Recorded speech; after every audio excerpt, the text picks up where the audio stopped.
Very good morning to you all viewers, and this is our dear morning digest.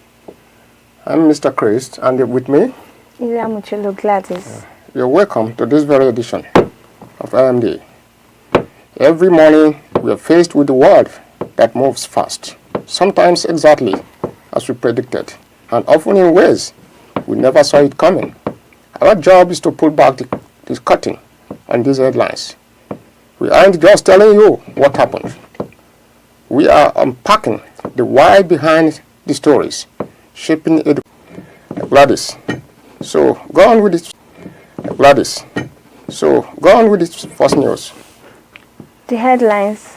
The first headline is Panics as Hoodlums clash in Lagos community. Togo, Niger, Benin owe Nigeria 25 billion naira for electricity. Suspend tax law interpretation. Now NLC tells federal government. And the last news we'll be bringing to you this morning is UN urge Nigerians to protect civilians, schools and attacks. Sit with us as we go for this break.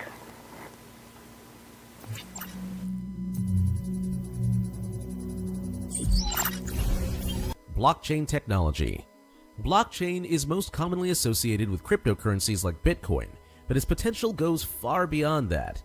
Blockchain offers a decentralized, secure, and transparent way to record transactions, which is being applied in industries like finance, supply chain management, and healthcare.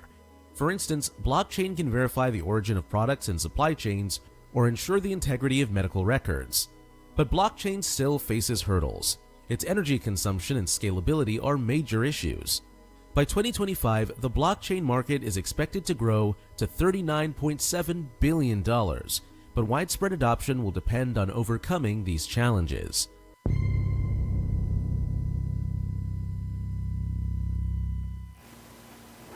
Welcome back. If you are with us, we are taking the first story, which is Panic as Hoodlums clash in Lagos community.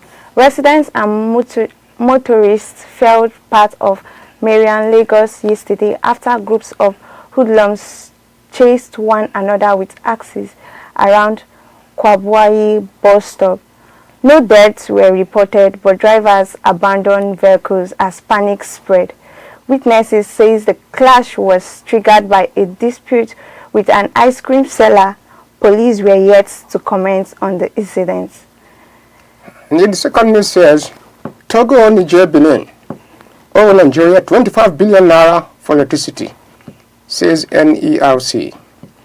The Nigerian Electricity Regulation Commission, NERC, says Togo, Niger, and Benin owe Nigeria a combined sum of $17.8 million, about 25 billion naira, for electricity supplied under bilateral power agreement. According to NERC, the first quarter of 2025 report says the three countries paid only $7.125 million out of $18.69 million invoiced for the quarter, leaving significant areas alongside unpaid legacy debt. The regulation noted that their remittance performance stood at 8.09%, far below that of domestic bilateral customer, who recorded an 7.61% payment rate. Electricity supplied to the countries was generated by Nigerian grid-connected power companies and transmitted through cross-border arrangement.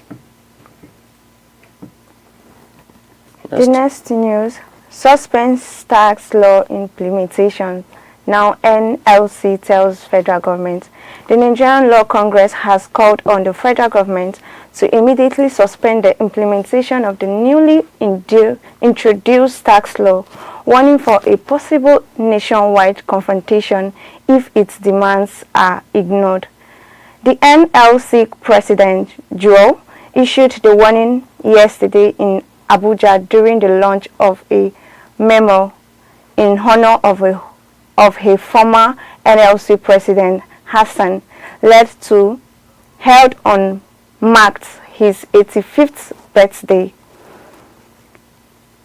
The president said organized labor was excluded from the drafting and legislative processes that produce the tax law, despite workers in both the public and the private sectors being the country's major taxpayers. He described the law as regressive and an added bond on low income earners. The United Nations urges Nigeria to protect civilian schools amid attacks. The United Nations has urged the Nigerian government to take urgent action in protecting civilians and schools following renewal violent attacks in Niger State and neighboring areas. The call follows a January 3rd assault on a market in Bogu local government area that reportedly killed over 30 people and led to several abductions. The United Nations warned that continued attack on communities and educational institutions violate human rights, endanger children, and threaten access to education. It called for the release of abducted victims, accountability for perpetrators, and stronger implementation of the Safe School Declaration. Coming back to the second headline, which is talking about the tax law. That's on the recap, yeah. Tax law which was imposed, which is implemented by the federal government, is will I say, it has been the topic talking about in our country today. Space, yes. Since they implemented this law, even when they brought it before implementing it, it has been a topic talking about. So many people will get affected, both the rich and the poor. Imagine you not having a phone. How will you go on with this tax law? How will you go on? They will just, you see yourself in a situation that your money that you are being saved is being taken, a percentage of it, and you're trying to save in the bank. Why now they are bringing a law that it will be taken away from you, 1% of your money? So many people will get affected. The federal government should please look into the issue again. They should look into it and consider and see how effective it will be to each and every one of us. Mr. Chris, what will you say about that? Yes, actually, according to the new tax laws, I think we have a series of our program interviewed, I think was it yesterday or 2 days ago, interviewed somebody who is a tax manager in one of the tax offices. And actually from analysis, it seems the tax law actually is aimed at overtaxing those who pay certain amounts. But today, I don't think, even if at that, the tax law states that the aim is for those who earn a certain amount to pay more, and those who will not hit about the 1 million mark should pay less. But then, if you look at the tax laws in the past, which is called pay as you earn money, there are people who are out of job. So today, a lot of people, a lot of youths don't have job. Then how do you tax those people who doesn't have job? It goes to say that what we are discussing now today, when it comes to issue of tax, it must pay a system. People pay tax to a system that give up job. When the employment market is not even saturated, but the employment market is such that an average at least 80% of the populace have earned job, then you can begin to tax. You can begin to make it such that people pay for certain laws, because certainly tax is used for injecting into the system where the economy is not meeting up with standards. But then tax laws should be implemented with human face, whereby people who have worked should pay a certain amount, and those who doesn't have, even in other developed countries, you are paid some what you call a percentage of money that keeps them up whilst getting a job. But if you get a job, eventually you now discover that you have to ask the system that, okay, I've gotten a job, and you are delisted for such package. So Nigeria should learn to make sure that the tax laws has a human face, where no citizens decide to go and suffer because you need to pay tax. Just like you said, if you have money in the bank, I know some people who have fixed money, I'm part of them. If you have fixed money in the bank, and suddenly you now go there to go and get your dividends, and they are telling you that social amount has been deducted. I think it not go well. It makes people to not to save money again in the bank. People start storing cash at home, which is dangerous for the system. So what do you have to say further on this? I will have to say the government should still look on the matter of suspending this tax law, because even me here, I will say, to me here, I don't have a lot, but they should suspend it. They should look into the matter, and they should have this, will I say, it's a sympathy of human. Yes. Because so many people will suffer it. So many people need it. Must realize too that for every government, the government must have empathy and sympathy for the citizens, and that's the idea of governance. Not you overburdening the citizens that that you're subjected to. So that's it. They should look into it, like you said. I think continue from what your analysis. Continue your analysis. Yeah. So now we'll take the recap of the headlines. All right. We brought to you news that panics as Hoodlums clash in Lagos community. Togo, Niger, Benin owe Nigeria 25 billion naira for electricity. Suspend tax law implementation now, NLC tells federal government. And lastly, the UN urged Nigerians to protect civilian schools amid attack. Let's go on a quick break. We'll bring back the discussion segments. Number 7.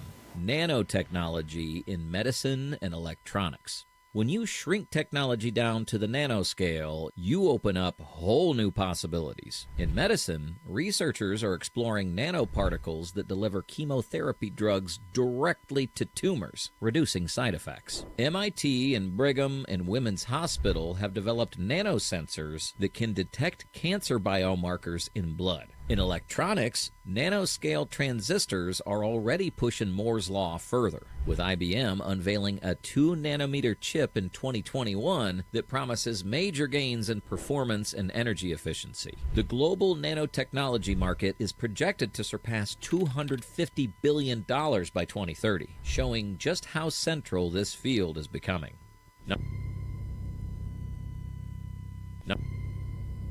In 2021 that promises major gains in performance and energy efficiency. The global nanotechnology market is projected to surpass. Number 8. Self-healing materials. Materials that repair themselves aren't just science fiction anymore. Researchers at the University of Manchester developed a self-healing aerospace material that can autonomously patch small cracks in aircraft components. In 2023, LG Chem showcased self-healing coatings that restore scratches on car surfaces within minutes under heat. The potential extends to consumer electronics, where cracked phone screens may eventually fix themselves without a trip to the repair shop. Markets and Markets estimates the self-healing materials industry could grow to over $4 billion by 2027, with applications in automotive, aerospace, and infrastructure leading the way.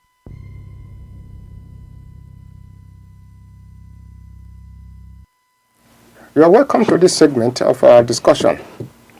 And here we discuss on the issue of road safety and wrongful overtaking in Kogi State. Welcome to today's segment. We'll be addressing a tragic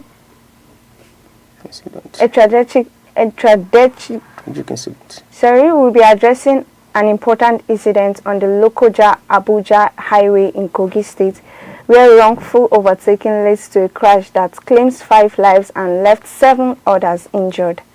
The incident involved a Toyota Avensis car and a Sino truck. The collision was head-on and 5 people died instantly. Wrongful overtaking is extremely dangerous because it exposes drivers to vehicles coming from the opposite direction, especially on the highway where speed is high. Many drivers underestimate the risks of overtaking on busy highways. Facts like impatience, distraction, or trying to save time often led to fatal outcomes. In Kogi State, we have seen repeated incidents on highways like Ijekule, Enugu, and Lokoja, Abuja, suggesting the need for stricter enforcement and awareness campaign. Mr. Chris, what do you say about this? The problem is that It's just the mindset of our drivers. Yeah. How can a senior truck be dragging the road, such a road with a small vehicle, which is a saloon avenger, I suppose? That is wrong, and that is what we see on the highway on a daily basis. If you go on the highway, you see those the drivers that drive the heavy trucks undermine the drivers with the saloon cars and the smaller vehicles, as if they own the road.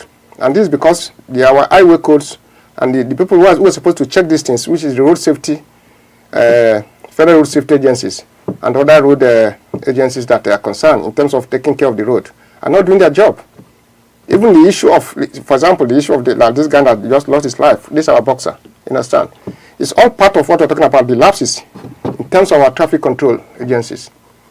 I don't understand why a big truck, like Sino truck, which is about 18 tire trucks, having to do with smaller vehicle, all because lack of decency and lack of discipline in the use of traffic, as we see in this country.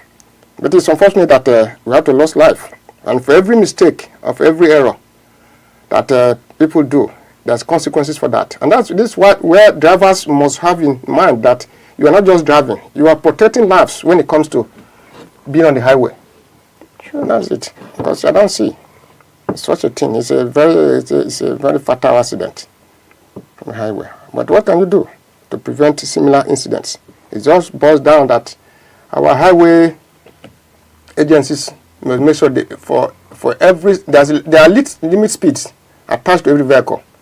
There are areas you go, they will say 30 kilometers per hour. They say 20 kilometers per hour, depending on how busy the roads is. Yes. But then they discover that these trucks move at about over 100 kilometers per hour without anybody challenging them. And in that case, they risk the life of other road users.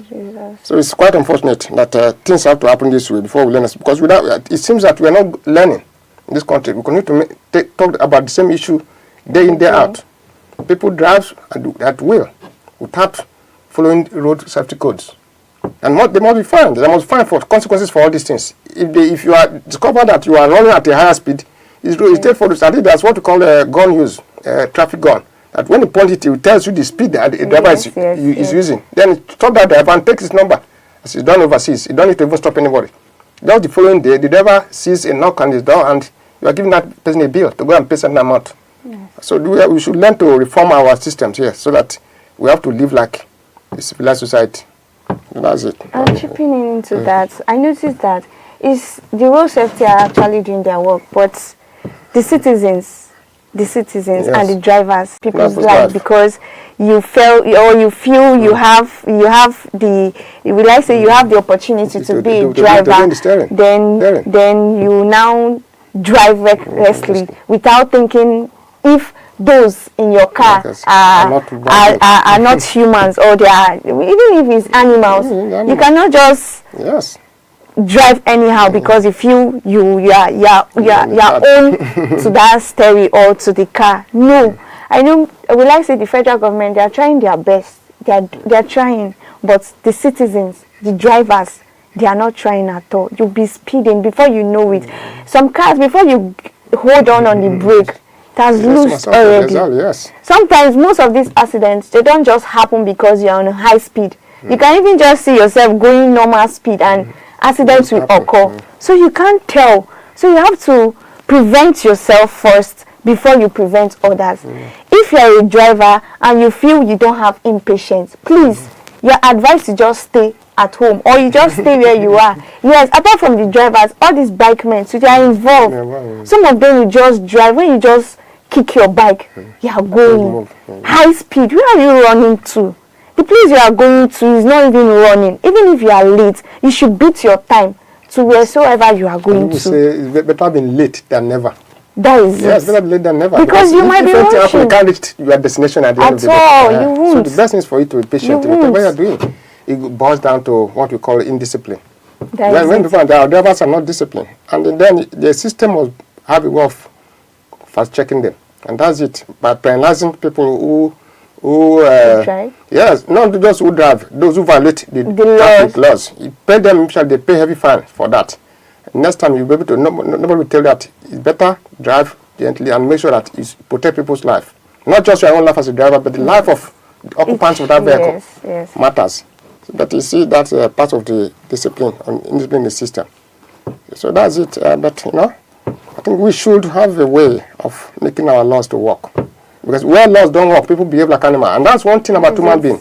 When you remove the law, the essence of humanity is gone. Yes. Everybody now behaves like animal. So it's laws that make people to behave as human beings. Well. that's human being. So we should have a way of making sure these people get fines, penalties for any wrong driving. Yes. Exactly. So that's it. We are advising the government should look into this matter, especially the road safety. Road safety, that if you violate the law, this is it. Exactly. This is what you will face. And if you look at most of the drivers, most of them are not even educated people. So we are pleading on the federal government and the road safety to also give them this education. They should know the rules and the regulations of them driving. This is it. If you drive rough, if you are found in driving recklessly, this is what you face. This is a penalty for it. So we are advising, we are coming up with this, will I say, an opinion to the federal government to look into the matter and the road safety to also, so that this often accidents, you see that Lokoja Kogi road, it's though they are working on the road, but that road, most times you frequent hear accidents. Is it that the road itself has something or the people or the drivers? Because how every time that road you hear accidents, it's not as if many places don't have this accident, but that road, and the drivers, you cannot just, they should be careful. Everybody loves his life, and you cannot just wake up. One day you wake up. The 5 lives that lost in that accident now, you can't get them again. Never. That's why you must be careful. That life matters. Whatever you are doing, life matters. And especially when you are at the aim of affairs of other people's life and being interested in you, you must make sure you take them to their destination. They paid for this. And the contract is that you should deliver them at a safe place. And that's the major thing. But people do have that after all, I've taken the money and then I can do whatever I want to do. Risking putting the life of other people at risk. We have agencies like Federal Road Safety is there, VIO, and the vehicle inspecting officers, because most of these vehicles are not even roadworthy. That's the truth. You see some roads, some vehicles, they say, because they always blame failure of brakes. Because I lost brake, that's what happened. Whose duty is it to check that brakes and vehicles are working? Federal, these vehicle inspecting officers. They're all there, but the law is there, but we are not following it. And that's the truth. Like you said, if you go in their list, because I've seen a situation whereby road safety come and say, look here, at Lagos, they come and meet me and say, look here, this vehicle, your trafficator is not there. You have to pay a fine of 5,000. They calculate it for you. There are fines attached to every violation. But are they implementing it? That's the question. They're not implementing it. You understand? And even implement it, they put the other face to the other side. They decide to take money and say, okay, go. You are putting the vehicle at risk. Other people, occupants, at risk too. So these are areas we should have to delve into, so that in our the authorities must know what they are doing to checkmate loss of life irresponsibly. Because they are irresponsible way of losing lives in Nigeria. It looks as if life doesn't matter. Life matters, but there is a sense. So it's the onus on the government to make sure that everything is working. There are agencies for all this. So if for any failure, it's part of governance. Failure in governance, failure in authorities, which we must make sure. We make sure that things are working in this country. And that's it, my sister. All right. We're moving on to the next. Looking at the concerned citizen, as a regular commuter is threatening, many drivers ignore safety warnings.